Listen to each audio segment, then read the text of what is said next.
Salam sejahtera bagi sahabat Sidater semua. Hari ini kita akan berbincang tentang hal-hal yang paling ditunggu setelah proses pemeliharaan, yaitu proses panen dan grading.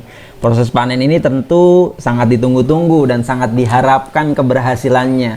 Ada beberapa langkah dan step yang harus kita lakukan dalam prosesnya agar si ikan yang dipanen ataupun yang digrading tetap dalam kondisi yang prima, sehingga dia siap untuk diterima oleh konsumen dan siap untuk dipelihara kembali kalau dia dalam proses grading. Hal yang pertama dilakukan adalah kita puasakan dulu si ikan agar ikan tidak mengalami muntah ketika proses handling, panen atau grading. Ya, perlu teman-teman catat semua, dipuasakan. Jangan pengen bobotnya tinggi, bobotnya berat dengan ada pakan dalam saluran pencernaannya, tapi beresiko tinggi terhadap ikan, ya. Jadi teman-teman jangan main-main dalam hal ini. Jadi puasakan itu sebuah hal yang harus teman-teman lakukan agar si ikan tidak mengalami muntah ketika handling. Nah, kemudian karena bak yang kita akan bahas hari ini adalah bak ronteng atau bak fiber yang berbentuk bulat, maka kita akan bahas proses panen atau grading di tempat tersebut. Pertama, setelah kita puasakan, kita ambil ikan dengan serok. Ya, serok ikan di bagian ketapang atau di tempat ketapang. Di ketapang itu kita goyang-goyangkan agar si ikan kemudian keluar dari ketapang. Karena ketapang ini fungsinya juga salah satunya untuk shelter. Ya, tempat dia bernaung, tempat dia berlindung. Kemudian setelah itu kita ambil ikannya dan kita masukkan ke wadah atau bak grading, alat grading yang memang kita buat, ya. Kita buat dan kita sudah siapkan dalam proses panen.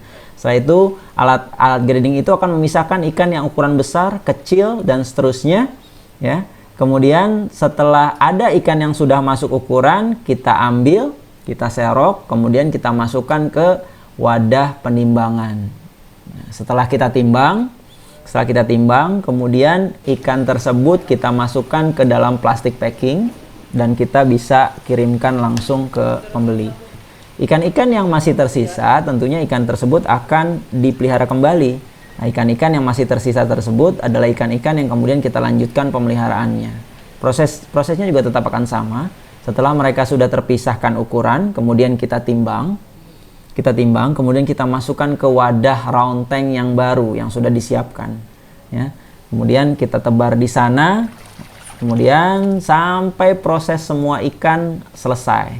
Semua selesai. Dan kita dapatkan bobot biomasa semua ikan yang kita pelihara dalam wadah tersebut untuk kemudian kita bisa evaluasi hasil budidayanya. Apakah budidaya yang kita lakukan berhasil, sudah efisien atau tidak. Paling tidak ada 3 parameter, ada DGR, Daily Growth Rate atau laju pertumbuhan harian, ada FCR, konversi pakan, yang keempat adalah nanti ada SR, Survival Rate, berapa banyak yang hidup. Oke, itu yang bisa kami sampaikan dalam proses panen grading kali ini. Jangan lupa subscribe Labas TV untuk informasi selanjutnya. Terima kasih. Assalamualaikum warahmatullahi wabarakatuh.